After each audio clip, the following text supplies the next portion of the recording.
esse aqui é o Rio de Janeiro e em São Paulo não tem isso, nem isso aqui. Ou isso aqui também. Mas para que tudo isso possa ser realmente aproveitado no seu máximo possível, é preciso de um veneno. Pois é, existe um veneno que o Rio de Janeiro precisa, mas não é como esse aqui. Na verdade, é como esse. Sem essa coisinha bem aqui, o estado do Rio de Janeiro iria explodir. Esse é o veneno que está dentro dos reatores nucleares do Rio. E eu cheguei bem próximo de um deles para te mostrar isso. Certo, então bem aqui nós temos eu e bem aqui abaixo um reator nuclear como esse aqui. Que nós podemos cortar ele bem aqui no meio e ver ele por dentro. Aqui nós podemos ver o coração aberto de uma usina nuclear. E o reator nada mais é do que uma cápsula de metal que guarda aqui dentro bastante água. A água é esquentada aqui dentro, que sai para gerar energia e depois volta para poder ser aquecida mais uma vez e assim repetir o ciclo. A água é aquecida graças à energia nuclear, graças a essa regiãozinha bem aqui que nós podemos encontrar o urânio. Essa aqui é uma representação simplificada do urânio de um reator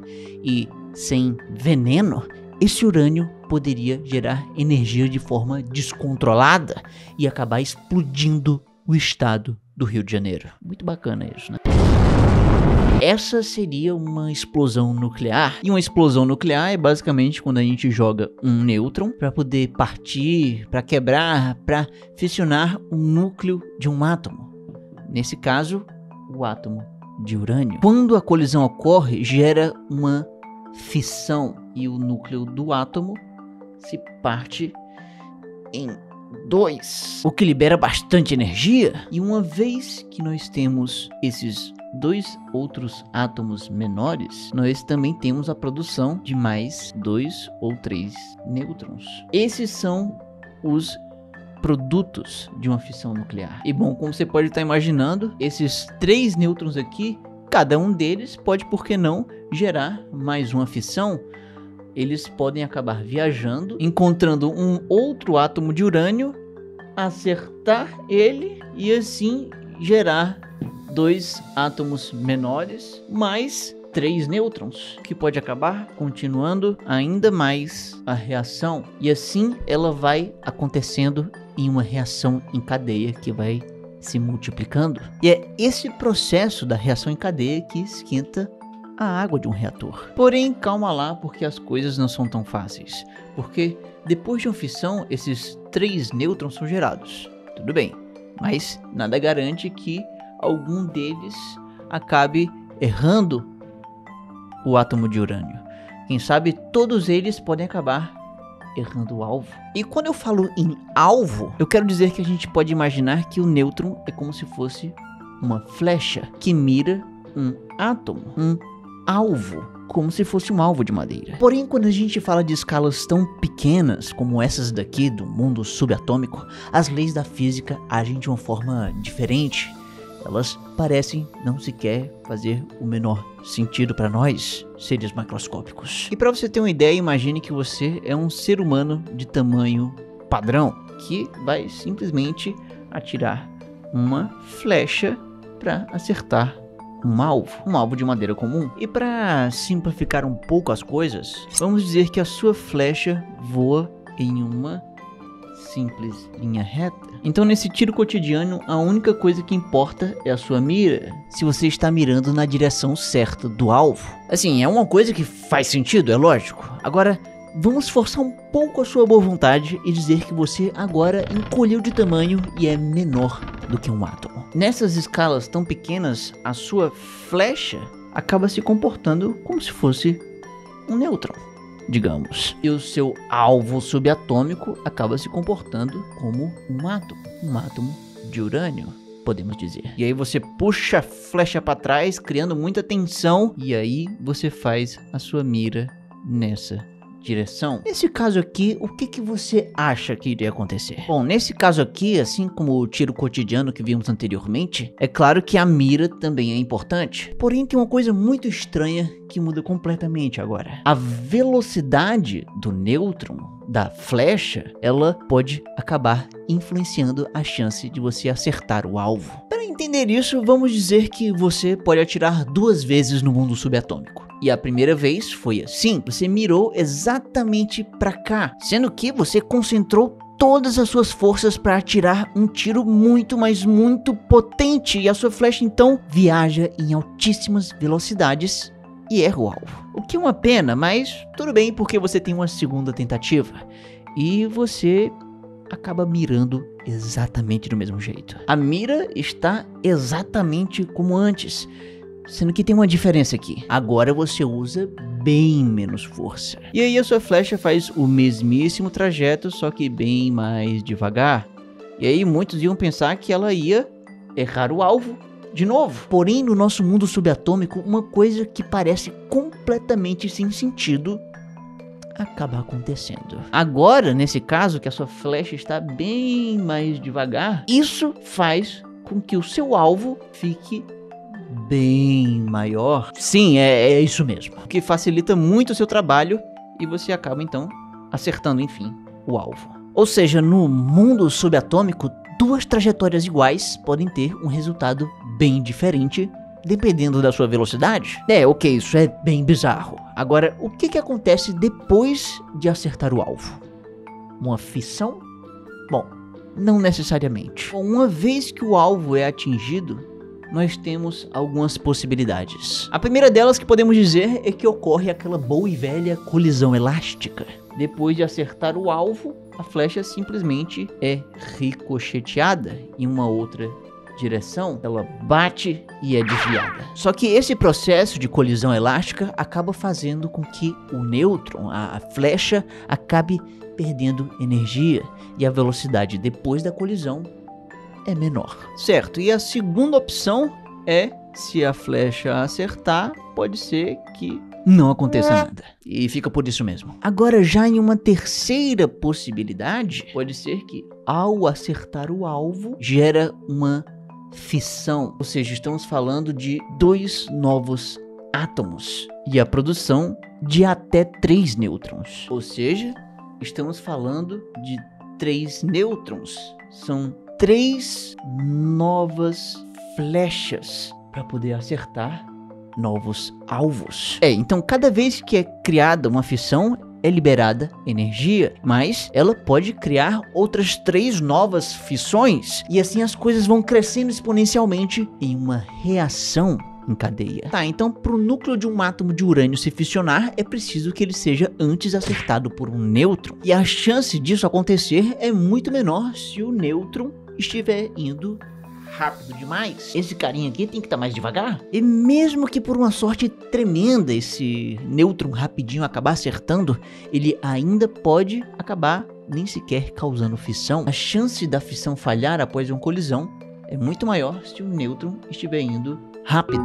Então tudo isso quer dizer que nêutrons rápidos são terríveis para fissão nuclear. E a má notícia é que é exatamente isso que a própria fissão produz. Pois é, depois de uma fissão, nós temos a produção de 2 átomos menores e 3 nêutrons. Sendo que esses 3 nêutrons, eles são muito rápidos. Ou seja, estatisticamente falando, a chance maior é que eles ou acabem errando inteiramente o alvo, ou então simplesmente podem não gerar fissão depois de uma colisão. E por isso, a reação em cadeia acaba não se desenvolvendo. E uma maneira de resolver isso é aumentando a concentração do urânio. Se a gente enriquecer o máximo possível o urânio e deixar ele bem amontoado num canto só, vai ter tanto urânio que pelo menos uma quantidade razoável deles vai acabar causando fissão. A reação em cadeia, então, vai ser um sucesso. O problema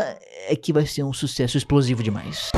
Esse é o princípio da bomba nuclear, uma reação em cadeia que acontece descontroladamente e bem rápido. Porém, para fazer uma reação em cadeia controlada, como é o que acontece aqui dentro de um reator, é preciso então aprender a domar a reação em cadeia. Você precisa controlar a velocidade dos nêutrons. Certo, então quando a gente fissiona um átomo de urânio, produzimos 2 átomos menores e 3 nêutrons. E esses 3 nêutrons estão indo rápidos demais para causar mais fissão. A gente precisa frear esse nêutron para ele começar a viajar mais devagar e dar continuidade à reação em cadeia.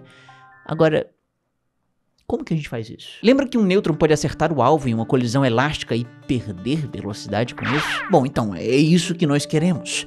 Uma lombada atômica, um moderador de velocidade. Porém, acontece que nem todo alvo, ou nem todo átomo, é tão bom assim como um moderador para desacelerar nêutrons. Sendo assim, saiba que um dos melhores moderadores e muito usado em reatores é o hidrogênio. Os nêutrons rápidos batem nele e acabam sendo desviados mais devagar. E a gente não precisa estar falando do hidrogênio isolado. A gente pode falar talvez do hidrogênio como uma parte da molécula da água, o que é algo bem fácil de se conseguir. Então vamos dizer que temos um reator aqui com 2 átomos de urânio destacados. Entre eles temos água. E aí um deles é fissionado, o que gera aqueles 2 átomos menores, mais 3 nêutrons. E aí cada nêutron bem rápido segue o seu rumo, porém um deles está indo em direção ao outro átomo de urânio e se choca com a água. Até ele se chocar com a água, o alvo era desse tamanho, porque esse nêutron estava vindo muito rápido. Mas quando ele se choca com a água, a sua velocidade diminui e ele segue o rumo dele, sendo que agora bem devagar. E por ele estar mais devagar, esse alvo cresce e ele acerta com muita facilidade, gerando assim mais fissão e dando continuidade à reação em cadeia. Maravilha, mas só para deixar claro, geralmente nós temos que ter mais de uma molécula de água para poder causar essa desaceleração do nêutron. Nós temos que adicionar bastante água.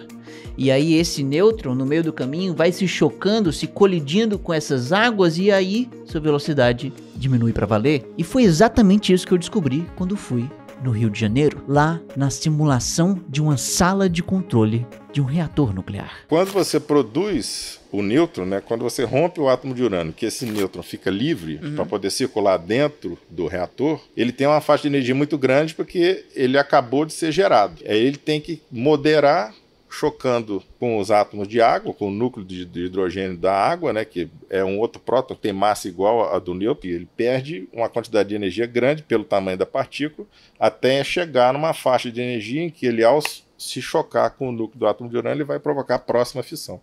Pois é, eu ainda acho meio estranho pensar que a velocidade do nêutron influencia no tamanho do alvo, mas vamos apenas aceitar isso de uma vez. Mas o ponto aqui é que é necessário bastante água para poder acabar moderando a velocidade do nêutron que está passando por aqui. É por isso que é preciso de muita água aqui dentro do reator. Esse urânio bem aqui precisa estar submerso em muita água aqui dentro. Isso quer dizer então que a água em um reator serve para pelo menos 2 coisas. Uma delas seria para circular fora do reator, gerar energia e depois voltar para ser aquecida de novo e gerar mais energia. E a segunda coisa é para poder moderar esses nêutrons, para gerar energia e aquecer a água. Inclusive, essa moderação que a água faz é tão eficiente que gera até um problema. Vamos supor que temos aqui uma fissão que gerou 3 nêutrons, certo? E aqui do outro lado temos 3 possíveis alvos para cada um desses nêutrons. E aí no meio disso temos a água. Então vamos supor que esse nêutron não foi moderado o suficiente e aí acertou rápido demais e não gerou uma fissão aqui. Falha. Esse outro nêutron também falha. Agora já esse outro nêutron aqui acabou colidindo o suficiente para ficar devagar e gerar fissão. Tá, então o que isso significa? Significa que uma fissão gerou uma fissão. É 1 para 1. Isso é bom porque deixa as coisas perfeitamente estáveis, porque se em média uma fissão gera uma fissão, a quantidade de energia é estável. As coisas não estão escalando exponencialmente. E isso aqui é o ideal para uma usina nuclear que quer controlar a reação em cadeia. Porém, sendo mais sincero, com tanta água aqui no meio, o mais provável talvez seja que mais nêutrons sejam moderados. Com isso, esses 3 nêutrons iniciais aqui, quem sabe, podem ser colididos o suficiente e gerar mais uma fissão, um sucesso, outra fissão, outro sucesso e até, quem sabe, um terceiro sucesso. Então, nesse caso, nós podemos dizer que se a água estiver realmente moderando em média 3 nêutrons de cada fissão, então uma fissão está gerando 3 fissões. E dessas 3 fissões vão gerar mais 9, e depois mais 27, 81, 243 e assim vai escalando exponencialmente. O que não é tão legal, especialmente para o Rio de Janeiro. Então, para evitar uma moderação em excesso, nêutrons lentos em quantidades muito grandes e até uma explosão, nós temos que usar esse negócio bem aqui para envenenar a reação em cadeia. Mas o que é esse negócio? Esse negócio é uma barra que contém átomos de boro em moléculas de ácido bórico. Esse aqui é o nosso veneno. A gente tem a água também. Isso, o próprio enriquecimento e o ácido bórico diluído na água do refrigerante. Tá. Quanto mais ácido bórico você coloca, menos nêutron fica livre para fazer a próxima fissão. Pois é, então como é que o negócio acontece? Lembra que um alvo, depois de acertado com um nêutron, poderia simplesmente absorver ele e nada aconteceria? Bom, e adivinha só? Um ótimo alvo que faz esse papel lindamente é o átomo de boro. Boro é capaz de absorver nêutrons. Ok, então vamos dizer que a gente quer que a nossa reação em cadeia fique estável, com uma fissão gerando uma única outra fissão, uma proporção ideal de 1 para 1. Isso quer dizer então que temos aqui um átomo de urânio que se fissionou, gerou 3 nêutrons, e aqui do outro lado temos 3 possíveis alvos para cada um desses nêutrons. Para fazer com que a reação em cadeia fique estável, precisamos que apenas um desses nêutrons seja moderado e acabe acertando um desses alvos. Assim vamos ter apenas um sucesso. O problema é que, como vimos, a água acaba aumentando as chances de sucesso, porque ela deixa esses nêutrons mais devagar. Então o desafio aqui, na verdade, seria fazer com que apenas um desses 3 nêutrons cause um sucesso. Temos que tirar 2 deles da jogada. Agora, como que nós fazemos isso? Adicionando boro diluído na água do reator. Se a gente fizer isso, nós podemos mais facilmente absorver esses nêutrons extras, fazendo com que probabilisticamente apenas um nêutron de uma fissão gere uma nova fissão. E isso aqui a princípio poderia fazer com que a reação em cadeia se torne estável, com uma fissão gerando apenas uma outra fissão. Isso poderia já ser o suficiente. Imagina que esse reator aqui, nós encontramos dentro dele água com boro.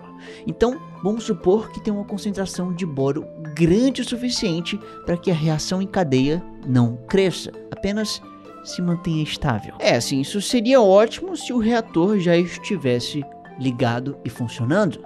Mas e se eu quiser ligar ele? Eu teria que fazer com que a reação em cadeia crescesse. Mas eu não posso, porque o boro lá dentro não me permite. As coisas ficam apenas do jeito que estão.